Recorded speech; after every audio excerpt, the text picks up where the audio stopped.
अब जैसे पूज्य गुरुदेव जी तो हमें झूठ बोलने के लिए और झूठे व्यक्तियों का साथ देने के लिए भी मना करते हैं कि जो भगत है उसने झूठ नहीं बोलनी है और ना ही किसी झूठे व्यक्ति का झूठ में जो है कोई सहयोग करना है।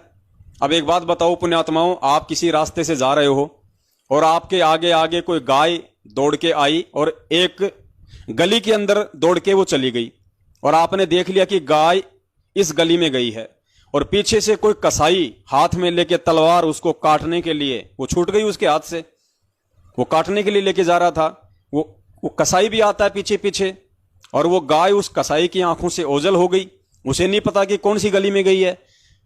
आपको देख के वो कसाई यदि आपसे ये कहे कि भाई अभी अभी एक सफेद कलर की गाय गई, आपने देखी है क्या? अब आप क्या करोगे उस स्थिति में? झूठ बोलोगे या नहीं बोलोगे? अगर आपने झूठ नहीं बोला तो आपके कारण उस जीव की हत्या होगी और यदि आपने झूठ बोल दिया तो गुरुजी की मर्यादा खंडित हो गई। तो ऐसी धर्म संकट की स्थिति में आप क्या करोगे?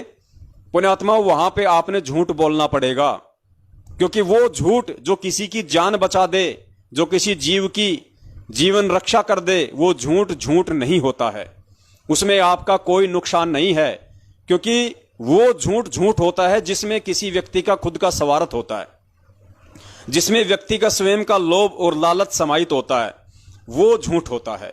वो झूठ होता है जिसके कारण किसी को कोई पीड़ा पहुंचे, किसी को कोई हानि हो, किसी प्रकार की कोई क्षति हो, वो झूठ झूठ है, वो झूठ हमने नहीं बोलना। लेकिन वहां उस कसाई को यदि हमने गलत दिशा में भेज दिया तो वो झूठ नहीं है।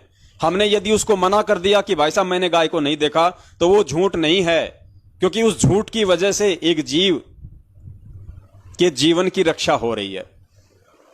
तो इसी प्रकार पुण्यात्माओं, ये जो वीडियो जो दास जो बनाता है और उनमें इस प्रकार के जो भजन होते हैं जो आध्यात्मिकता से संबंधित होते हैं, जिनमें एक सार होता है, एक संदेश होता है, तो दास ये केवल आप जीवों को समझाने की दृष्टि से डालता है।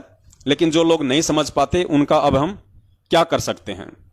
अब ऐसे तो कोई भगत भाई है, उसकी किराने की दुकान है, अब वो बताइए वो चीनी लेके आता है 35 रुपए किलो और मार्केट में बेचता है 40 रुपए किलो, तो फिर तो वो भी झूठ हो गया।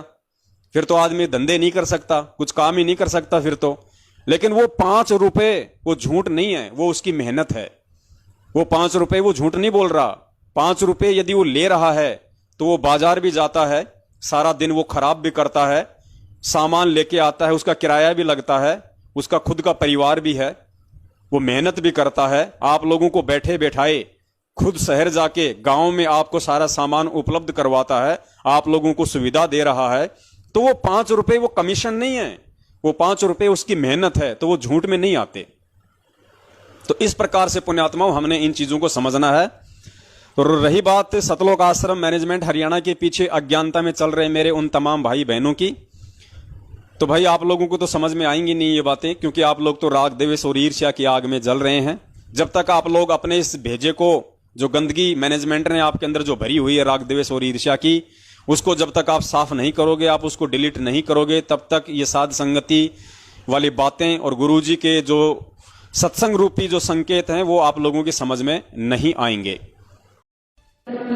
मस्तक लाग रही मारे गुरु चरणा की दूर, मस्तक लाग मारे गुरु चरणा की दूर, मस्तक लाग रही। जब ये धूल चढ़ी मस्तक पे, जब ये धूल दुविधा हो गई दूर, मारे गुरु चरणा की दूर।